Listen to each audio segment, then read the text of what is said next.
never think, I never know. I'm stuck and left alone. I've been lost, I've been fine. My cause is not defined. Won't you kiss me? Won't you play? Won't you drive me? Ain't no way I could deny you, I could stray. Won't you kiss me? Ain't no way. Want you,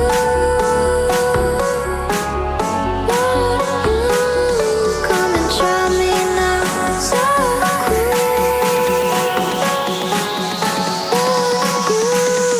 come and try me now. I was never left alone.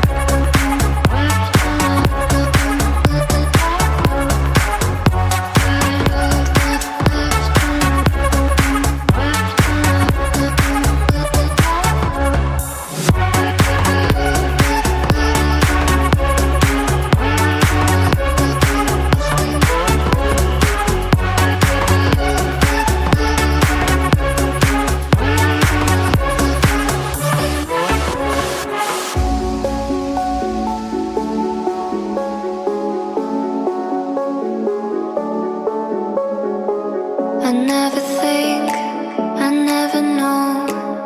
I'm stuck and left alone. I've been lost, I've been fine. My cause is not defined. Won't you kiss me? Won't you play? Won't you drive me? Ain't no way I could deny you, I could stray. Will you kiss me? Ain't no way.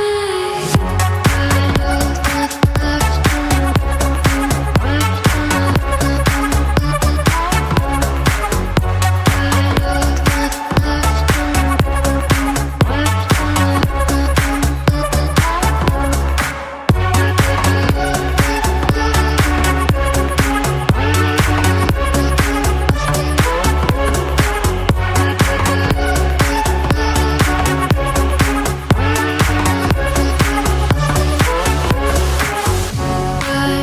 was never left alone.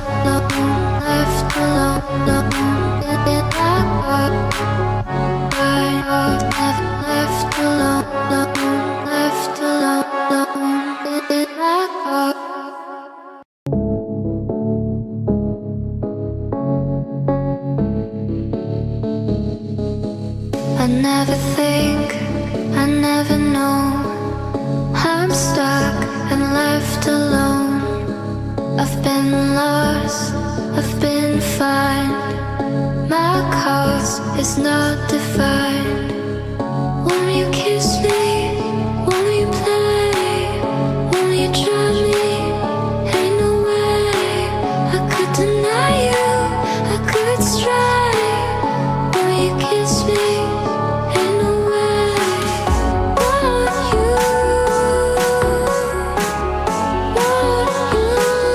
come and try me now. So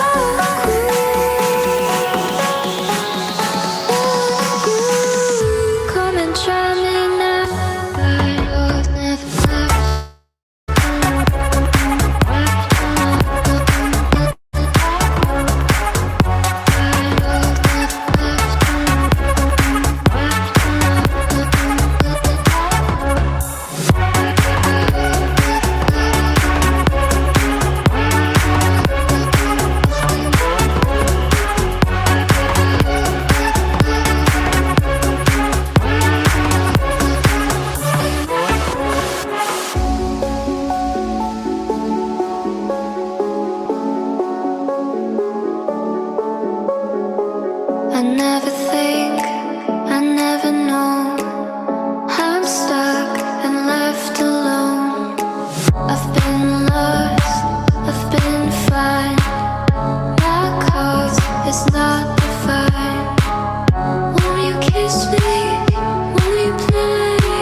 Join Char Willie and Classic Ruby for their radio show, Keep the Beat. They broadcast every Wednesday night at 9:30 p.m. Eastern Standard Time on CRBJ, Classic R&B Jams. There are discussions of the songs, and that can take you back down memory lane. If you missed the live broadcast, no worries. Replays are uploaded on Mixcloud. So, follow JustaskChar Advice channel on Mixcloud and you will receive the notification when these broadcasts are uploaded.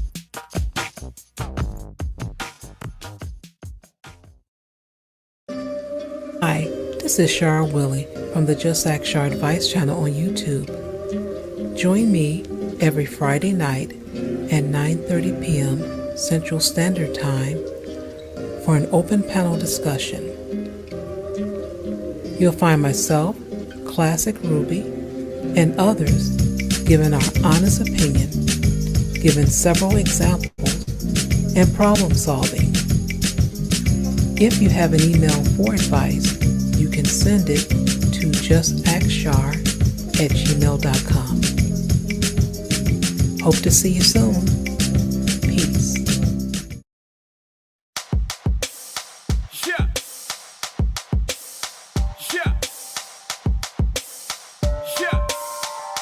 Hey, folks, it's your nighttime. It's your right time DJMuziq, and welcome to Classic R&B Jams Radio. 24 hours a day, 7 days a week, playing all the hits from the decades, the 60s, the 70s, the 80s, the 90s, and the 2000s. Right here, Classic R&B Jams Radio. 24 hours a day, 7 days a week, soulful sound all around town.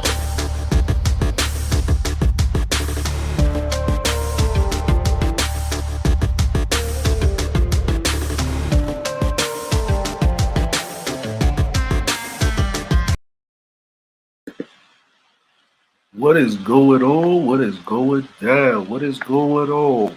Welcome to your pre-Friday show. As our lovely lady Char likes to say it, happy pre-Friday or Friday's Eve. You're almost there. We're past Hump Week. You're into what we would call back when we could go out and play with each other out there in those streets. Being outside, we would call this Ladies' Night. Ladies' Night was always Thursday night.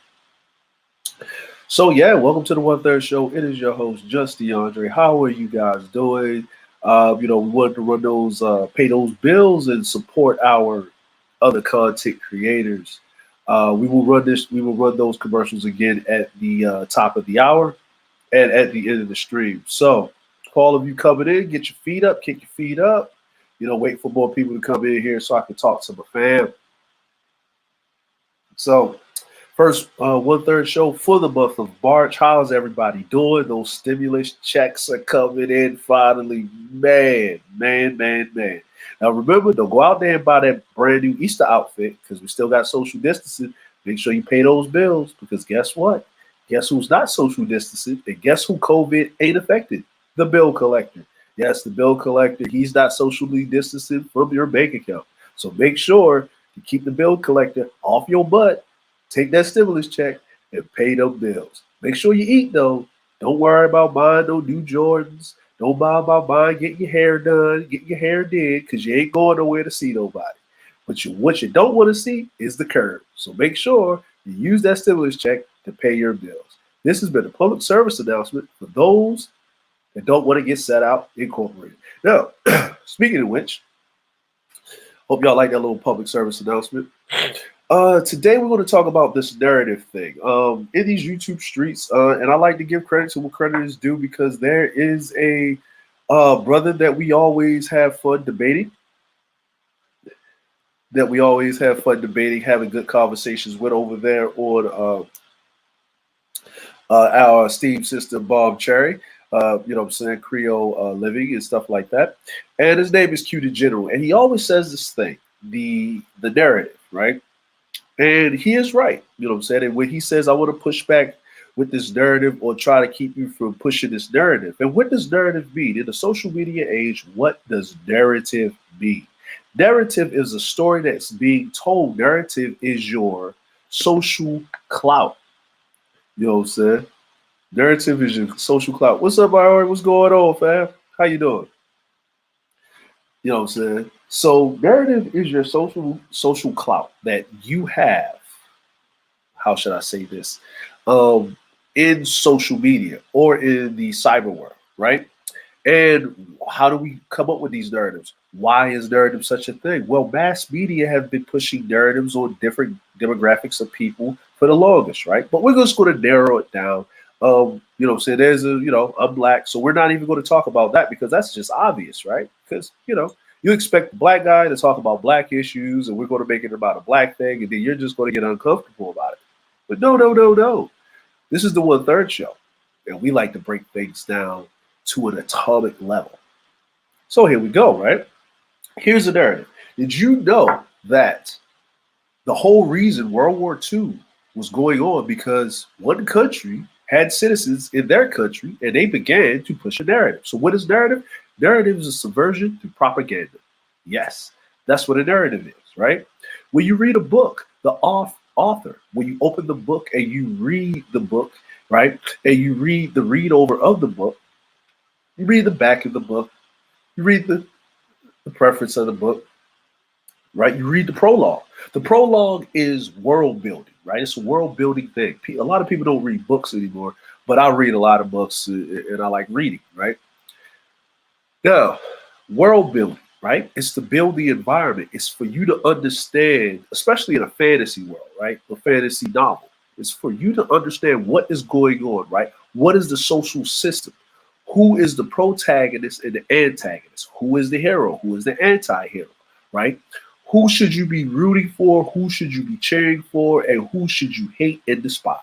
This is a narrative. And at the author's whim, the author can change these narratives and make you actually start rooting for the bad guy against the good guy. Now, why would you do that? Well, the older you get, you start to see the world in a different way. So your viewpoints become jaded because of society itself, right? The society in which you grew up in is no longer the society in which you are in as of right now. So what I mean by that, and you're probably asking me, where are you going with this? Well, let me explain it to you, right? Now let's go back to World War II. Prior to World War II, right? In Germany, right? We're going to talk about that in Germany. Prior to World War II in Germany, a certain demographic of people, a minority, there was no problem. There was no problem. But the problem started to fester because the majority started to actually the majority started to suffer, right? And they started to suffer economically. They didn't have the means of daily living. The cost of living became very high. The cost of living became so high that the people that were in charge, okay, that looked like the majority, decided to do something about this. But instead of righting the wrong, resetting the boundary, that minority in power, but they looked like the majority, was dependent on a certain minority. So what they decided to do is to use them as the scapegoat for the ire of the majority that was in population, but not in power. So they began to run a narrative. A narrative, well, these groups of people, right? It's easy to do that when people are bad because people want to blame someone. They want to blame something. They want to point at something. This is wrong. This is this. And when people want to do that, they want to right that wrong. They want to get rid of it. They want to strike it from the record. What they want to do is make sure it no longer exists. Because then the wrong is gone, right? There's no contrast, right? Now you're probably asking me, where am I going with this one? Well, let's fast forward to January 6th. The majority of population becomes the minority in power because they place the minority that looks like them became the majority in power. So what does this tell you? How many other minority groups in between were blamed for the downfall and keeping the majority in a deficit of economic downturn. The narrative was pushed for 4 years until it came ahead into a boiling point and a breaking point, and then bam, what do you have? Now, could it have been avoided? Yes, but the narrative. Now, the narrative is even worse than back then because there's a 24-hour news cycle, propaganda machine being pushed and shoved down to people's throats. Then I will say to you, and I will say once again, this is the narrative. Now, narratives can be good or bad when wielded in the right and wrong hands. Let's look at the news. When you first see the news, they run through headlines. They tell you all the bad things that have happened. And that the top news story is usually something so horrifying and so terrifying and so bad. But then they always leave with a good note because the good note gives you hope. Right? For you to come back and live your life tomorrow, right? Narrative. What is the best? What is this? Commercial. Those are narratives, right? 30 seconds shoved into your cerebral conscience that I need this hamburger. I need this cheeseburger. I need to live like this. I need to be desensitized to this or that. This needs to be gender neutral. Now, if you look at the thumbnail, you'll see that I have these cartoon characters. And if you're my age and growing up in the 80s or older, you grew up with these cartoon characters also.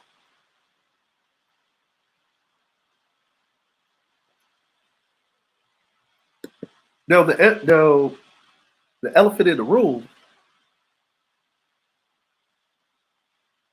is right now we're dealing with the battle of the sexes or the battle of the genderless, right? Whichever way you want to go with it, right? Because there's two different things, right? We have the battle between men and women, and then there's the battle between the other community, and we're not even going to touch that right now. So we have so many layers, so many things that we have to go through before we can get to the meat and potatoes of being human.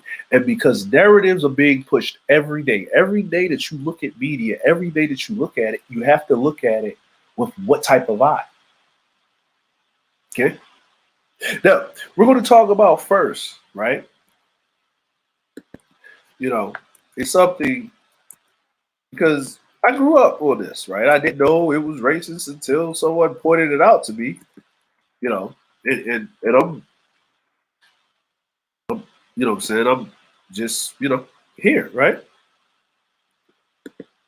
Now, this was racist. I didn't know it was racist.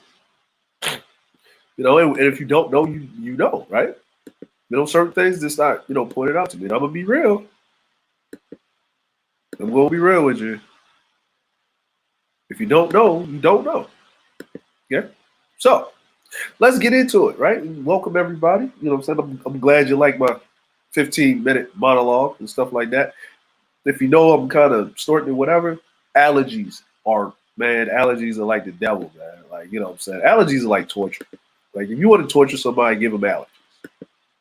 What's going on, Chaos? Well, let me give a shout out to people in the chat. We have JustaskChar in the chat right now. Thank you for coming through. That is now producer. Quincy Jones is in the building. I'm working in good time here, Char. Thank you very much. We have the Supreme Elder, MrDJMuziq. How you doing there, Supreme Elder? We have RVSOP here. What's going on? What's going down? We have Aori. 3-6 is going down. What's going on, brother? How you doing? I'm glad you can check me out.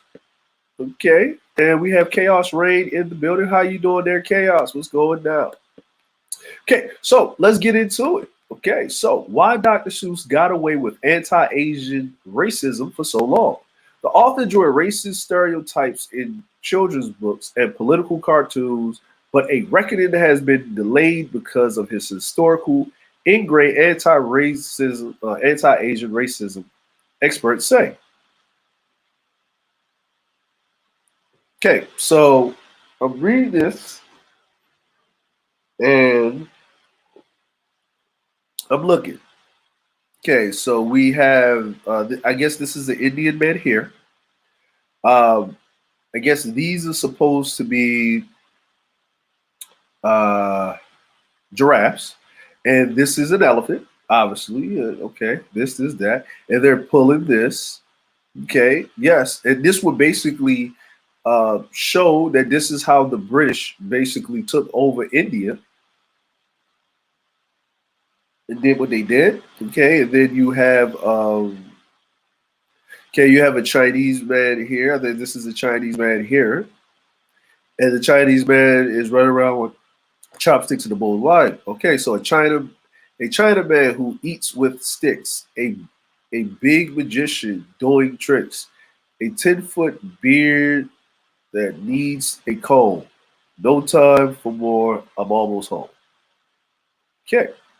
All right. So let's get into it. One illustration shows an Asian man with bright yellow skin, slanted eyes, and a pigtail and a conical hat, holding chopsticks and a bowl of rice over the words Chinaman who eats with sticks. Another depicts three Asian men in a wooden sandals carrying bamboo cage on their heads with a gun wielding whiteboard perched on top. Okay. I guess it wasn't this one. Okay. Criticism and relatively recent. Karen Izazawa, chief curator, Japanese American National Museum in Los Angeles, said Dr. Seuss has been able to get away with this racism for so long, in part because of the presence of anti-Asian racism in the U.S. Since the 1800s. Okay, no doubt, long-standing prevalence of racism, Asian imagery within the larger spirit, anti-Asian racism. Okay, so here we go. So this is Dr. Seuss. Didn't know this because most of the books that I read was One Fish, Red Fish, Blue Fish, Cat in the Hat, and stuff like that. Now, we canceled Dr. Seuss. Well, but the American populace canceled it. And this is an Asian woman, so she took up the helm to get rid of this publication in this book. Did the racism exist? Yes, it did. Did it exist since the 1800s? Yes, it did. But if you get rid of the publication of the racism that exists, when it actually rears its head later on in the future, there will be no reference, so they can always say that there was never any racism. See, this is the thing about cancel culture, where it gets so out of hand that it destroys the evidence that the racism actually existed in the first place and doesn't use it as a teaching moment.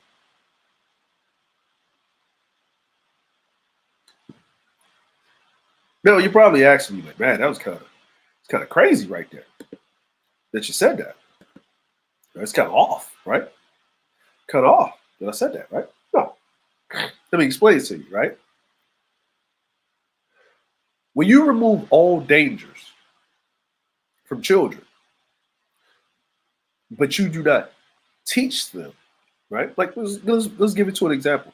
There's a stove in the house. You do not want your child touching the stove because the stove is hot, right? So do you get rid of the stove, or do you put up barriers and actually the stove still stays in its place and you teach the child? Because there comes a time when the child will have to touch that stove. He will have to eat. He will have to be able to feed themselves. Okay? Now, we can use this as a teaching message to say this is anti-racism. This is anti-Asian. This is racism. This is racism at its core. But at the same time, this was ingrained, and racism is ingrained into the fabric of American society by the dominant society. If you get rid of these things, and these things are not pointed out, but they're not put in a certain place and actually taught, what is the counterbalance to this? Are you replacing this with something? What are you replacing? If you get rid of these things, so are you actually teaching about what Asians did in the 1800s? When a child looks at this, a child will make the most simplest distinctions. Most American people cannot tell the difference between a Chinese, a Japanese, an Indonesian, a Taiwanese, a Filipino. They can't tell the difference. They just know that you came from Asia, and it's up to you to teach that. Now, most Asian communities are secluded. They only deal with us in a capacity of trade and barter or business. We are not in their community. We do not know, so they must teach us what's going on, so observations will be made.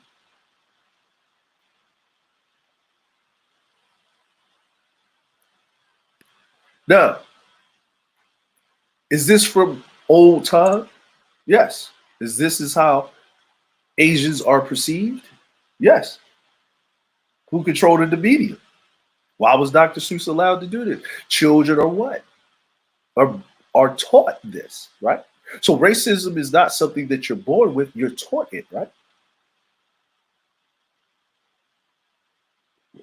There are people to this day that still believe that the earth is flat. And that's their God-given right to believe it, regardless of the evidence. But at the end of the day, certain actions are taught because you believing that the earth is flat does not have any bearings on me until you get a group of people to kill me because I believe that the earth is not flat. But if you believe that the earth is flat and then you take it onto yourself because now you have the power to wield, you decide that you're going to destroy all the evidence that proves to the contrary. Or what I'm saying, that we have a problem. Instead of teaching, like, no, the earth is not flat. And this was the publications that used to teach what you believe, that this other belief, but it's not there because we still have the publications that people believe that the earth is flat and we laugh at it. So how do we learn from something if we don't have those publications to teach that this didn't happen? Now, should people be making money off it still? Nah. Should people be doing such and such and whatever? Nah.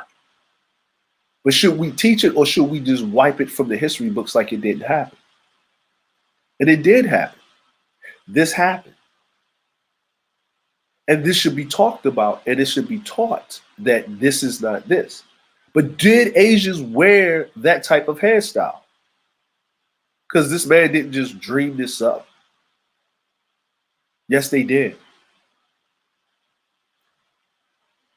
And the person in question that has a problem with this, about this Asian person right here, right? Karen, that first name is not a Japanese name. The second name is. This is an American Asian woman. She's more American than Asian. She does not have the full Asian culture. I can tell you this. I live in Japan. There are no Karens with that first name named Izawa in Japan unless you're considered a half-fool. You're mixed. You're not full Japanese. Right? Has this woman Karen ever been to China actually seen this? There are people that do still wear that hairstyle in certain regions in certain parts of China. And this is back in the 1800s, moving up to the early 1900s, when the railroads were being built. So they did wear this style, just like the forefathers wore stockings. So let's continue to read. No doubt the long-standing prevalence of racist Asian imagery within a larger widespread anti-Asian sentiment in the U.S. added to delay the response to Dr. Seuss's racism, Izawa told NBC Asian America. Generations of Americans have grown up with the depiction of Asians that range from the grotesque to the comical, especially when buffered in Seuss's rhyming verse. His racist depictions, already normalized in U.S. society, are put forth as just as they are insidious. Now, waiting for the signal from home. Audible fifth column.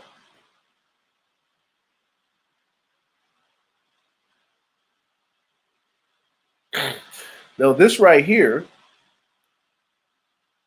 1942 political cartoon by Dr. Seuss. Now, what was going on at that time? Well, the bombing of Pearl Harbor, that's what happened. And these are supposed to be Japanese. Right? And they're talking about how the Japanese are planning to blow everything up. And then they start putting Japanese in concentration camps. And then, I'm sorry. After that happened, after World War II was over with, the Japanese people that got their stuff taken away from them, they got compensated.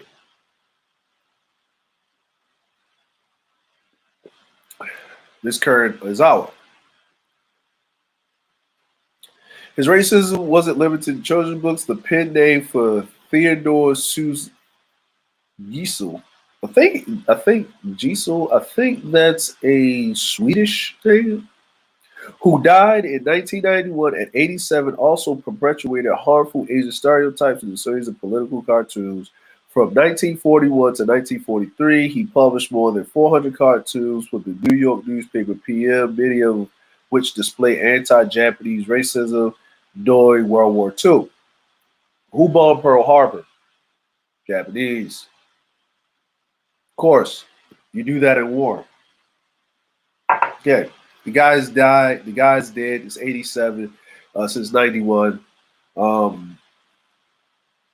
So yeah, one of the most infamous political cartoons suggested that the Japanese Americans were a threat to the U.S. after bombing Pearl Harbor. Titled "Waiting for the Signal from Home," the cartoon depicts countless characters with the same slanted eyes, glasses, who are meant to be Japanese Americans marching along the West Coast and waiting to pick up TNT from the shore. Labeled Honorable Fifth Column, the cartoon was published February 13th, 1942, just 6 days before Theodore Roosevelt issued Executive Order 9066, which led to the incarceration of more than 110,000 individuals of Japanese descent. Some of Dr. Seuss' other political cartoons during this time used the slur Jap, depicted Japanese people as animals, including captions that replaced the letter R with the letter L to mock the way the Japanese people speak.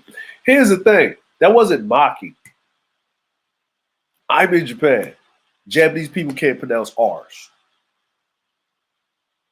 They use L. It's a part of the Japanese language. R's are not a part of their language. They use L. So that's not mocking. That's actually fact. They don't do it. It's war. No different than every time you saw terrorism on the streets. People react how they react when a foreign group of people impact them in such a way. This is what it is. Is it propaganda? Yes. To get public perception, the narrative that you run with. Because the United States wasn't in the war. They didn't get into the war until the bombing of Pearl Harbor.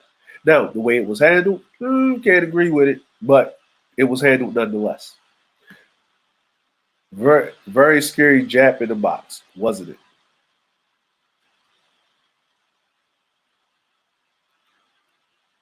Zawa is working on developing a new core exhibit for the museum that she hopes will bring greater attention to Dr. Seuss' political cartoons, are featuring original drawings from the library of the University of California, Santa, including "Waiting for the Signal from Home."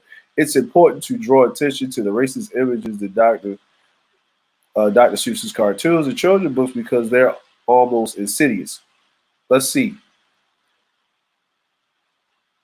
And I hope Mrs. Aizawa, or Karen Aizawa, brings forth also, because it's in the history books, also the propaganda of what Japanese people thought of Americans during World War II and their propaganda, especially the propaganda that they push out after the bombing of Hiroshima and Nagasaki.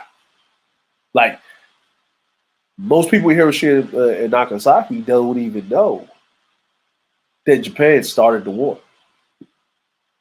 They just know that the U.S. ended it with a horrific, horrible weapon of mass destruction, chaos, destruction. Ooh, it's horrible. So, is one side right than the other? No, it's about the perception, right? And that's where we're talking about narrative, right? Because on this narrative, if you just read it like it is and you don't know the history behind a lot of things, and people don't even go digging past that, Dr. Seuss is blah, blah, blah, blah, blah, blah. But I'm sitting here and telling you that there was a cause and an effect for this. Did the Japanese bomb Pearl Harbor? Yes. How did they get the intel? They had to have spies. What was next? The whole point of the bomb in Pearl Harbor was to get to the Panama Canal, to basically isolate the U.S. fleet. So basically the U.S. was sitting dormant. The U.S. was not trying to get in the war. Actually, the U.S. was waiting for both sides to figure out who was going to be the victor and decide with whoever. The Japanese decided, because they had a deal with Germany. The Japanese took over the Pacific, Germany took over Europe, and the U.S. was waiting. But the U.S. was playing both sides of the coin by supplying to the Allies. Also, the U.S. also owed France and Spain and Portugal money since the onset of the country. So it was in their best interest for these countries to actually go down because they didn't have to pay back the debt. I'm just giving you the facts.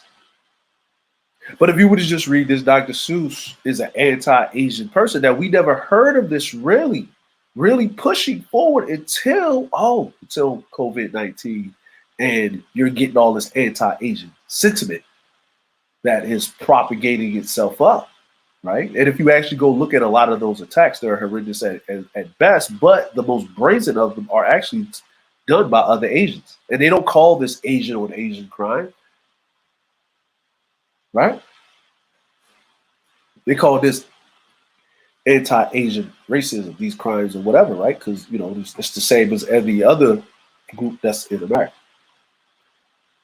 Is this wrong or right? I'll let you decide that. But this was such a big thing that they were actually discussing this on the House floor, on the Senate, in Congress. I think they got more important things to worry about. Like, we got time to be talking about Dr. Seuss in Congress, but we don't not have time to talk about stimulus package, COVID, getting the country back in order after 4 years of watching somebody just flush it all down the toilet. So yeah, this is what we're talking about right now. Since it's in the media, I got to bring it to you guys. Okay. So Dr. Seuss. Here it is. What do you guys think about that? Let's look at the card. Not Karen, right? Yeah, they got Japanese versions of Karens too, right? Right? Yeah, Japanese versions of Karens too. Now, as I go and do this right here, now we're going to talk about the next thing, right? So there's Space Jam 2, there's LeBron James, and he started Space Jam 2. Okay? He started Space Jam 2. And there's two narratives running on Space Jam 2. And the first narrative that's being ran right now, we're going to talk about Mr. Pepe Le Pew. Okay? Now, this is where I do agree with this narrative that's being ran to a certain degree.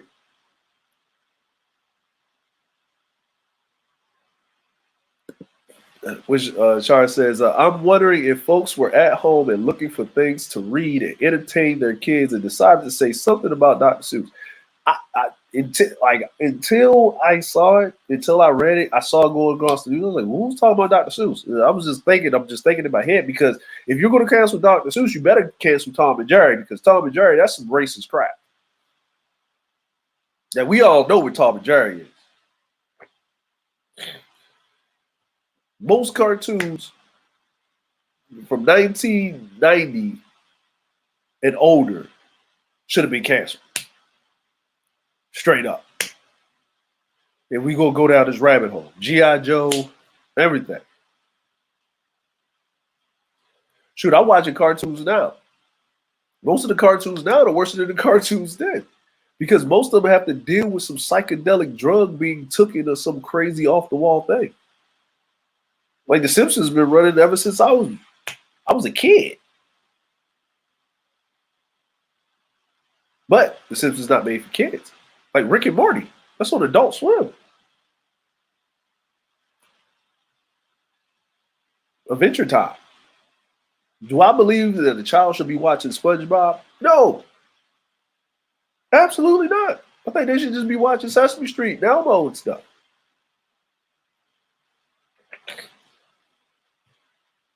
But hey, so we want to talk about good old Pepe right here. Good old Pepe Le Pew. Good old Pepe. We all know who Pepe Le Pew is. Do not be Pepe. Now, when a woman says sexual harassment, no means no, Me Too and all of this, Pepe is the poster child. Whenever you think of a dude harassing a woman or on a female so much, when a woman trying to get away from him, this is Pepe Le Pew. He is the extreme version. Pepe Le Pew, removed from Space Jam sequel, for reasons unrelated to the recent controversy. So everybody brought it up. Actually, it was a black guy that brought it up, talking about Pepe on Twitter. Twitter went off. Cancel Pepe, right? So Deadline has learned that Pepe Le Pew will not be appearing in the upcoming LeBron James-led sequel, Space Jam: A New Legacy. His removal from the film allegedly has nothing to do with the recent piece from Charles M. Blow of the New York Times, where he asserts that the character normalized rape culture. The scene was filmed prior to the departure of the New Legacy's original director, Terrence Dance. In 2019, over creative differences, the Dance replacement, Malcolm D. Lee, left the scene on the cutting room floor and didn't bother adding it. Animation to the shot, according to the Deadline, those who saw a rough cut of the film 3 months ago didn't spot Pepe Le Pew. The scene is described as a black and white Casablanca like Rick's Cafe sequence starring Jane, the Virgin actress, and Pepe Le Pew as a bartender. Santino is none too interested in Pepe's advances towards her, which involved him employing his old tricks, like kissing her arm. Santino pushes her arm back, slams Pepe in the chair next to her, and pours her drink on her. Pepe gets slapped so hard by Santino he goes spinning in the stool, which is stopped by LeBron, who is with Bugs looking for Lola. After informing them about Lola's whereabouts, Pepe tells that Penelope Cat has filed a restraining order against him. In the script, James responds by telling Pepe that he can't grab other tools without their consent. So you see the narrative right here, right? Now, let's go back in the day. When Looney Tunes was made, this character, way different ideology. Actually, kissing a woman's hand when you met her was actually a form of chivalry back then. Okay, the whole point about Pepe is when he ran up on the cat is because he's a skunk. And he stinks. And actually, the cat itself was trying to get away, is an actual regular black cat, and painted a stripe on its back, and it is a what? Trying to make itself look like a skunk. People forget about these things, but I remember vividly because that's how the childhood was. And Pepe is after the cat, thinking that it's a skunk. Now, by kissing it on the head, now no does mean no when the cat says no, right? We got that. We have that most definitely. And to prove to you, right? Right. And this is a thing. If you go back, a man would be the lady. How would you doing, madame? And he is a French, right? So it was a thing. It was not only Pepe, but it was French, right? And the reason why he was a French skunk is because they were putting a ploy on how French men or French people will wear so much perfume that would overpower you, and it would actually stink. Hence, Pepe Le Pew.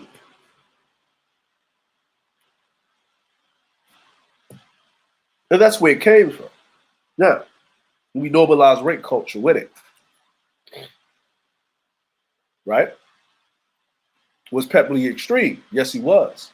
Did Pepe need to be extreme? Yes, he was, because the culture was changing. Women no longer wanted that. Society had morphed when this time. And they made him more extreme to basically show this is what happened to you. And the cat would hit him with anvils and stuff like that, and he'll still be there, whatever. The cat would get away, and it was funny. It was a laugh. But you knew deep down inside, as a little boy, women don't like that because you're not watching what Pepe's doing. You're watching the reaction from the cat. That was the point. Have we lost sight of the point of lessons being learned? You have to show both sides. We can sit up there and watch. We can take our kids to go watch Batman, where Heath Ledger's Joker. We can sit up there and we can take our kids to watch Avengers. We can watch Thanos snap his fingers. The whole everything goes. The universe down to the 50% policy. When do we go too far with showing the contrasts on anything? When we take everything away and we shield everything and everybody's triggered about every little single thing. There's a graduated level. Everything can be hit with a broad brush.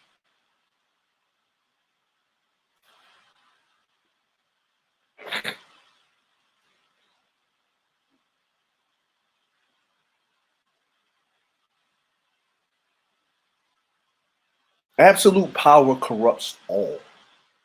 On both ends of the spectrum, there has to be balance. I guess I'm a Libra. I like to see balance. That's just my thing. It's just me. Because I know that this is going to get worse, and there's going to be a difference. Because as a young boy growing up, and as a young girl growing up, you're going to be starting to be confused on how you should deal with boys and how boys should deal with you. Because it's starting to be okay, right? When the young girls say, these guys ain't interested in me, it's not that they're not interested in you, they don't know.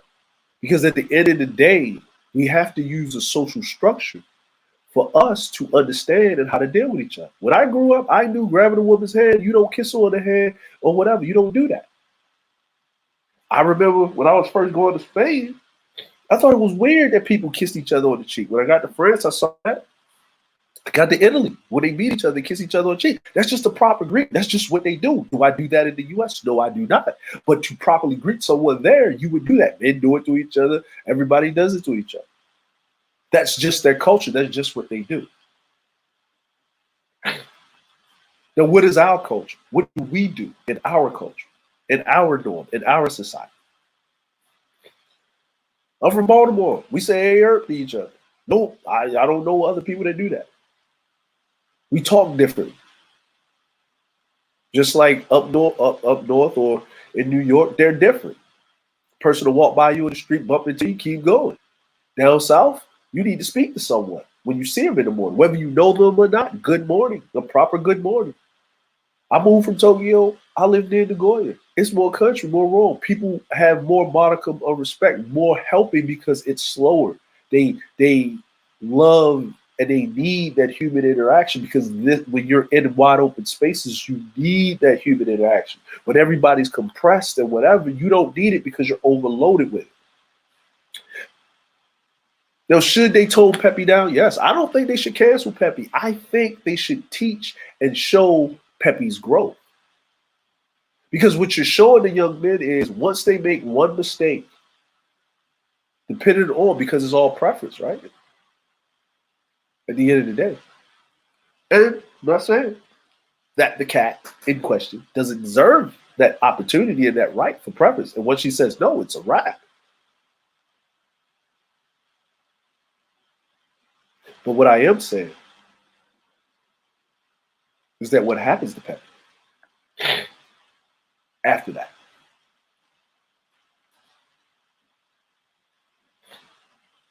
And then people that are watching this, like, I don't want to deal with that. I'll just stay to myself because it's safe.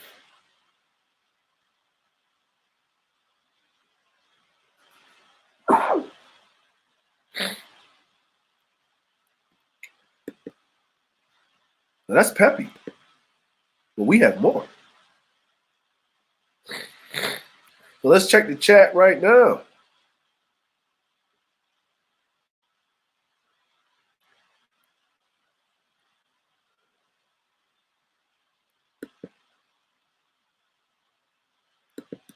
So we look at that chart, and chart says, I'm thinking that a lot of those folks laid off or hours cut were at home with their kids and start looking for the kids' books and ran across it and complained, and they were not us.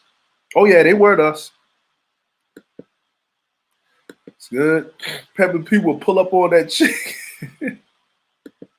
Breath stinking and all. I think his breath was stinking, y'all. That's what happened. We're done teasing when you need him. What's going on, Doc Man Jeff? What's going on, family?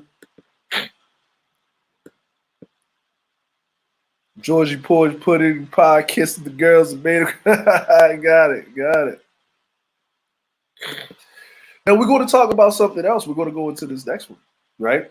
because we're still on the Space Jam thing, and you heard the word Lola Bunny, right? So we're going to bring this up right now.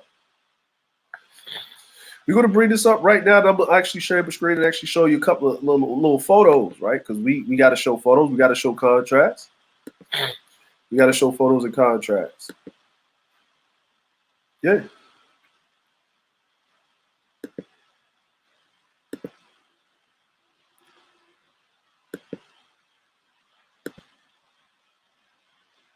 Okay, so later because it's Lola Bunny, it's a whole different story, right? So watch the narrative they're pushing. The latest culture war is over the sexy Space Jam rabbit Lola Bunny and her newly toned down design. Okay, so this is what Lola Bunny looked like in the first Space Jam. She had a crop top, you know what I'm saying, had some cleavage popping, right? Entertainment Weekly revealed an update design for Space Jam character Lola Bunny on Thursday. The redesign for the film's upcoming sequel depicts Lola in a less sexualized manner.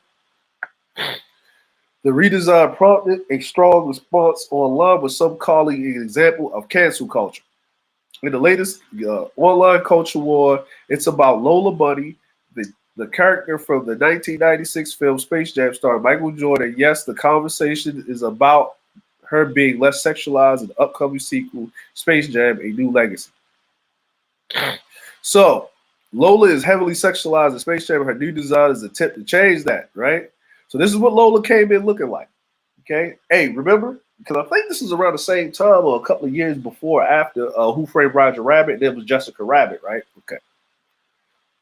So, from the images of the new legacy, and we're going to go down here, right? And this is been watching more animated movies lately, and I go apeshit every time the animal designs are like this. Male, female design. Right?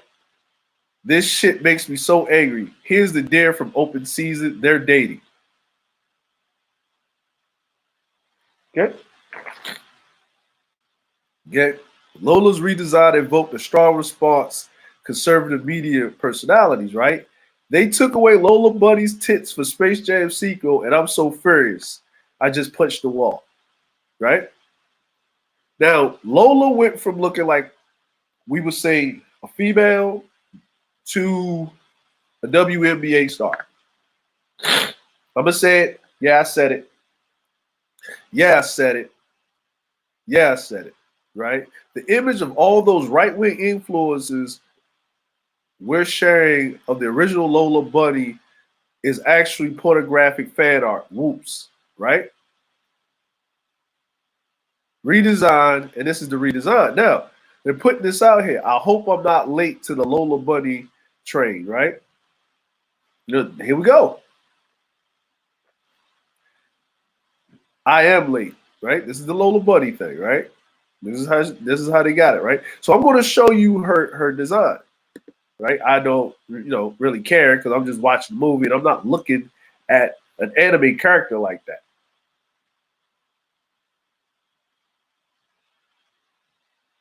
I'm not looking at it. I'm not looking at an anime character like that. But I think, this is just me, right? So this is the first design. Okay.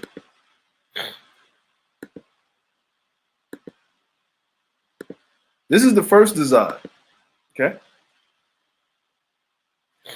Now, if we look at Lola right here, right? If we look at Lola right here, right? Hope this is zoomed in. Okay, cool. Zoom it in. This is Lola, right?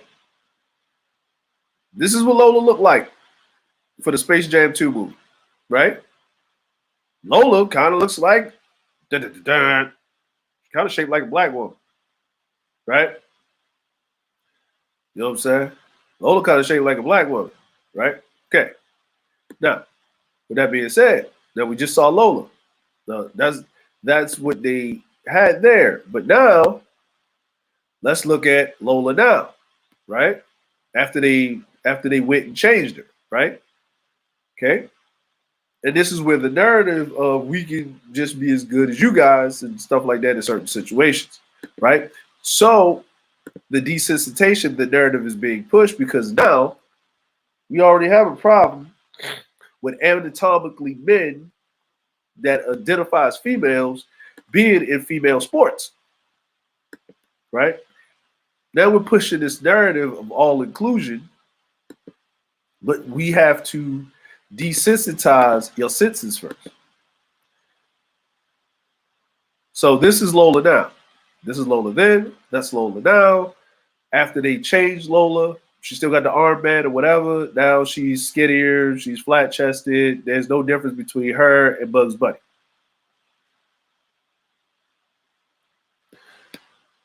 And these are narratives being pushed, right? You push the narrative, you talk about the issue, you push the narrative, you desensitize the person, and then they accept it. That's the narrative. That's the narrative. Hey, okay. So that's the Lola Bunny thing. That's the Pepe Le Pew thing, right? So basically, both sexes can get it. It's just what narrative they're going to run with, right? And who's making us think about it? Who's really making us think about it, right? Because someone's got to pull it up and make us think about it, right? The Pepe Le Pew thing. Who made us think about it? Who decided to write a story about it first? It was the New York Post. Nobody was thinking about it. 500,000 people in America died. COVID, there's a nationwide pandemic, and we worried about a cartoon character.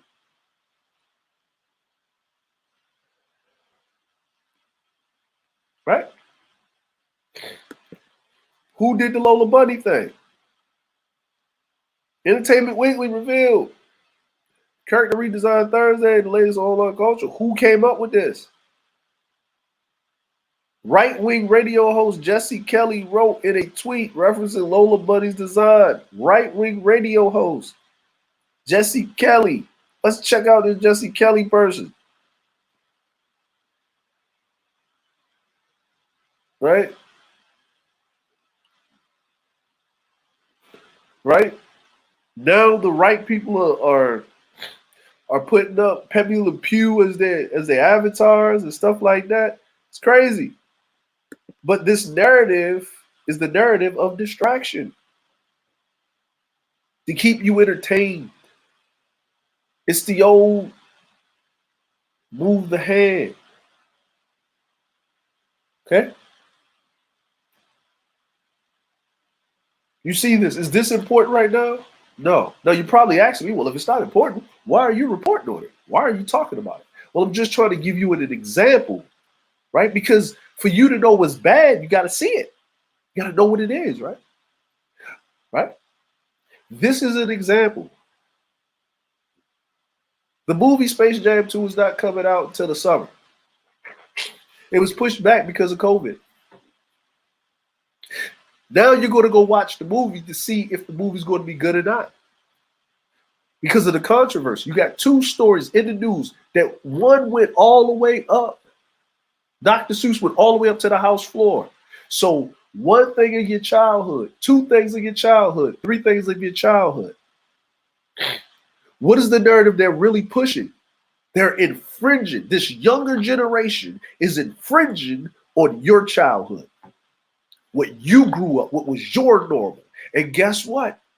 You Generation Xers and you old baby boomers, these damn Z's are pushing the narrative that they're going to cancel everything that was your legacy, good, bad, and different. They're going to erase you out of existence if you allow this to happen. What are you going to do about it? Vote for me in the next 2022 election, and I'll keep these Z's in check. Because all of this SJW cancel culture is getting out of hand. And we need to do something about it. We need to show these little young whippersnappers where they need to be. Because next day, they're going to cancel Yosemite Sam. And they're coming after your guns next.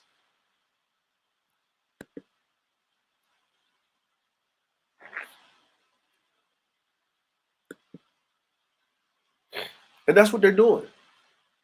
And that's what they're doing. Well, we're at the top of the hour. Let me run these damn bills and we're going to come right back. Let's pay these bills, people. Let's pay these bills.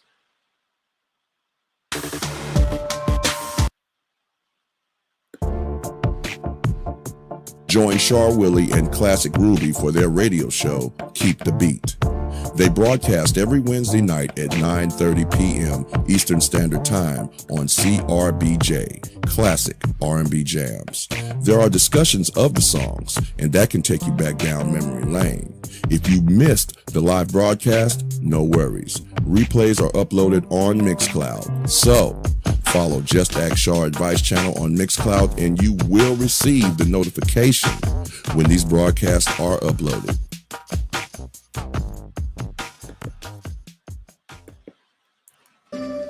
Hi, this is Char Willie from the JustaskChar Advice Channel on YouTube. Join me every Friday night at 9:30 p.m. Central Standard Time for an open panel discussion. You'll find myself, Classic Ruby, and others giving our honest opinion, giving several examples, and problem solving.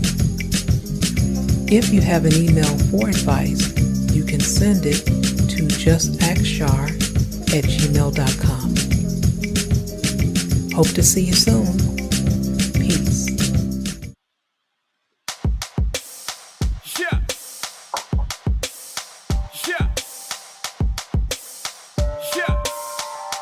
Hey, folks, it's your nighttime. It's your right time DJ Music, and welcome to Classic R&B Jams Radio. 24 hours a day, 7 days a week, playing all the hits from the decades, the 60s, the 70s, the 80s, the 90s, and the 2000s. Right here, Classic R&B Jams Radio. 24 hours a day, 7 days a week, soulful sound all around town. All right, so real quick. So tomorrow we have JustaskChar and the JustaskChar on the JustaskChar Advice Channel. Tomorrow, with her lovely host Classic Ruby and our esteemed Lady Vonda. She's there, so it's all three of them there. And sometimes I stop up in there. Sometimes our wonderful brother Chandra over there, he stops in. You know what I'm saying? He still gets in his training because he's going to fight that bear one day in the woods. And also we have Char and Ruby on Saturday for article reactions. We have our esteemed JustaskChar on Classic R&B Jams on Sunday on the Backyard Barbecue. Then tune in to Classic R&B Jams on Wednesday for Keep the Beat. For On the Beat. That's JustaskChar and Char Willie's show. And then keep it there, don't move, and then just keep the beat with our esteemed lady Char Willie and Classic Ruby. And then you can come right back here and hear me rant and rave on the 1/3 show. All right. So we got that out the way. Pay some bills, pay some bills, pay some bills. Now, if you hit that like button, we have something for you. Now, we got a couple of likes down there, and I don't want to make this annoying, but let's roll with it. Every time you hit that like button, I will take a point in the stream before I go to my next section, and I will acknowledge you by doing this. Turner. All right. Turner. Turner. Turner. Turner. So I will acknowledge you by doing this. If you just smash that like button. Okay. So we got a couple of likes. I ran that twice. You know what I'm saying? So that was 4 likes for every slap. That's 4 like. Thank you very much for slapping that like button. And one more time. Turner. You know what I'm saying? Then for the people in the back that didn't see. Turner. Turner. And since we like to give credit, that is an inside joke from our esteemed Cerulean Grey coming up with that sound bite. And that is the reason why he came up with the sound bite. Turner. Turner. Turner. So if you hear it around these YouTube streets, and we like to give credit to what credit is due, we as the Grey regime, but our esteemed brother Cerulean Grey came up with this wonderful sound. Turner. Turner. So remember, go to your favorite content creator, slap that like button, and if you hear this, Turner, Turner, you know where it came from. The Grey regime's own commander, Cerulean Grey. Let's give a shout out to Cerulean Grey one more time. Turner, Turner. And for the people in the back with the salt helmet. Turner! Turner! Turner! Appreciate you. Thank you. So, you know what I'm saying? Now, as we move forward, we're going to talk about at the bottom of the hour, we're going to talk about Stacey Dash. So Stacey Dash has always been pushing the narrative of conservatism, anti-blackness, or the lack thereof, coonery, buffoonery, and all right bedwitching. Okay, if you don't know what that term means, go look it up. Bedwitch in the Hood Oxford Dictionary. You know what I'm saying? Shout out to Cerulean. So, with that being said, let's look at Stacey Dash, and did Stacey Dash get her nigga wake up call? Well, I guess she did. So here we go. Because we like to come with receipts. You know what I'm saying? And you know, is she sincere with this wake up call? Maybe. Maybe she was just doing what was going to get her paid at the time. We don't know. We don't know what's in a person's heart.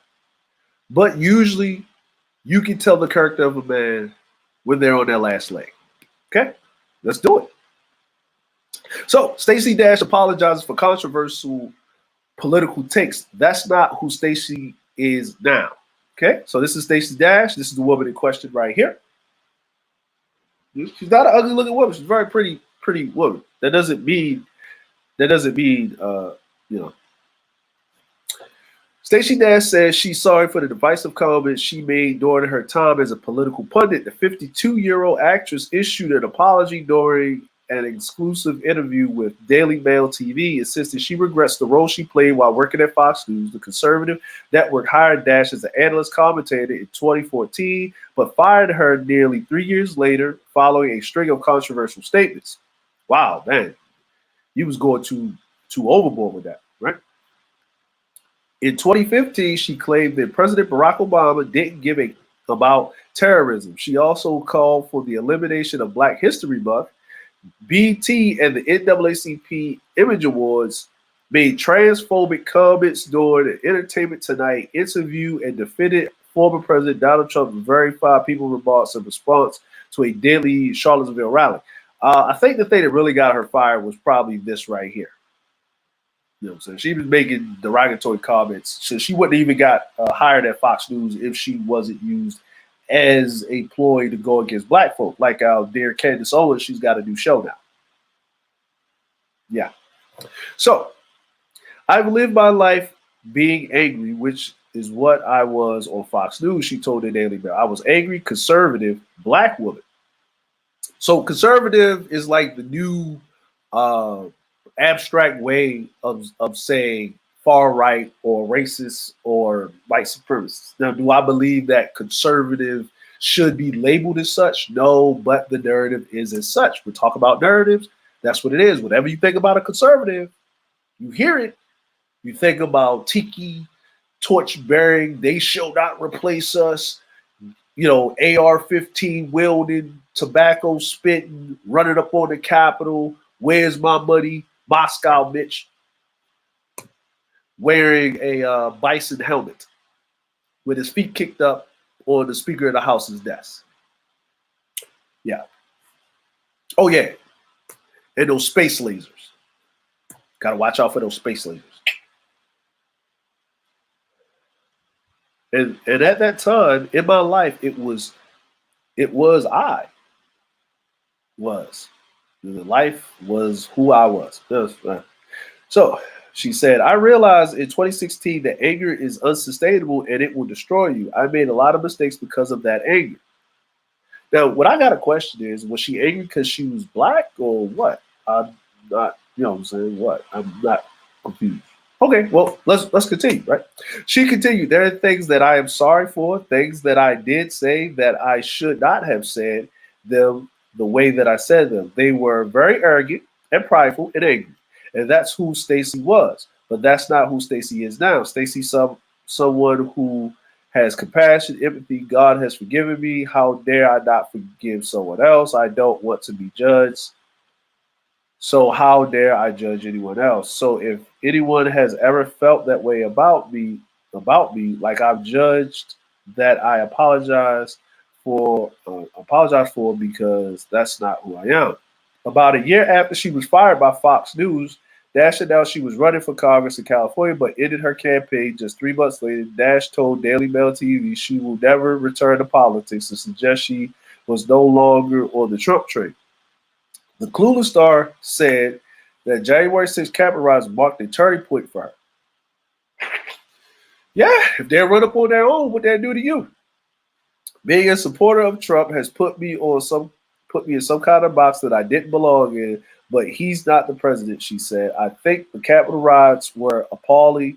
When they happened, I was like, okay, I'm done. I'm truly done, because senseless violence of any kind I denounce. What happened on January 6th was just appalling and stupid. Dash went on to say she is committed to reviving her acting career, but believes she has been blacklisted by Hollywood. Notice how they use that word, blacklisted? Being a black conservative is not easy. This idea that people think I'm coming from a place of judgment with things I believe. No, it's experience. The Bronx native said, I'm from the hood.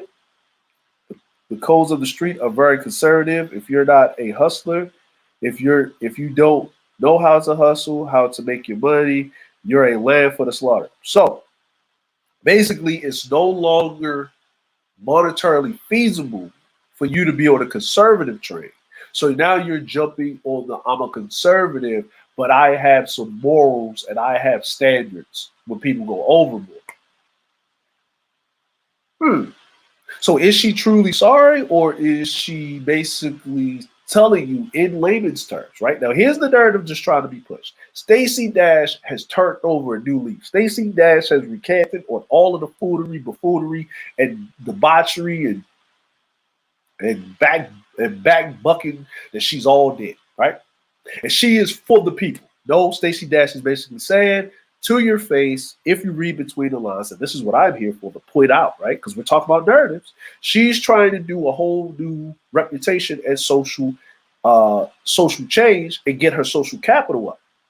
Because when she's no longer needed by Fox News, because then you can use say Candace Owens or someone else to drag black people down into the muck and mire, right? Because a stereotype is only as good for that particular group if you have someone from that particular group basically co-signing your stereotype by going on harder because they're from that particular group. So you're no longer making money because you're no longer useful. You're 53 years old. You're trying to get back into acting. That's very hard. The last movie you had was Clueless. That's when I was a teenager. I'm 40. So if you think about it, I'm about to be 40. You're 53. You were doing Clueless. I was a teenager then when that movie came out, and you weren't the star. Until they said it, I didn't really remember what you did lately. So there we go, right? There's the narrative. There's your narrative, right? Stacey Dash. There's your narrative. You know what I'm saying? There's your narrative. Here we go. Oh, we got some more likes, so let's go ahead and do that. Let's run that. Turner. Let's run that again. Turner. Turner. And one more time for the people in the back. Turner. Turner. Thank you. Appreciate it. Shout out to Obsidian Muba Ali for his thank you. I like to give people their credit when credit is due because we need to do that. It was brought up and we need to do it. She's not a bad looking woman. But we all know that Hollywood is ran by more of the far left than the liberal camp. So you're no longer going to be in politics. It's no longer working for you because you can't run on the conservative train because the liberals have basically taken over the politics. Or as we see with a lot of things that are their social capital is far up, especially that march on the Capitol is pretty much a wrap. You had to get off the Trump train because Trump's no longer the president. And maybe you could have stayed on that train if he would have left office the correct way. You know what I'm saying? But that is what it is, right? Now, I know today was a short show, but I wanted to talk about these narratives because everyone talks about narratives. Narratives can be good, narratives can be bad, narratives can be in between, right? Narratives can be in between. And we have to understand where we get these narratives. Now, there was a whole bunch of stuff I wanted to talk about today. These are a whole bunch of articles that came up, but they're all in the link in the description. If you want to click on them, read them at your own leisure. But yeah, I wanted to just, narrow it down to something that's right now, straight from the heart. Okay. So I hope everyone is going to have, I hope everyone has a good evening, right? Hope everyone has a good night. The rest of the day for me, it's raining outside. And I need to take this allergy medicine and I need to conk out because these allergies are killing me. I appreciate everything that you guys have done. Y'all been great. Salute to our sister in the chat, Poetic Kels. Thank you for coming through. Kels, thank you for coming through, sis. Showing your support. Let me check to see if we got any more likes. Oh, we got some more likes. Okay, so I'm gonna hit y'all with I'm gonna hit y'all with this Turner again. Turner! One more time. Turner! Turner! So thank you guys for coming through. You could have been anywhere, but you chose to spend your evening with me. Love and support. Please like and share the stream. I'm trying to get the stream down to 90 minutes. The producer's gonna be happy with me today.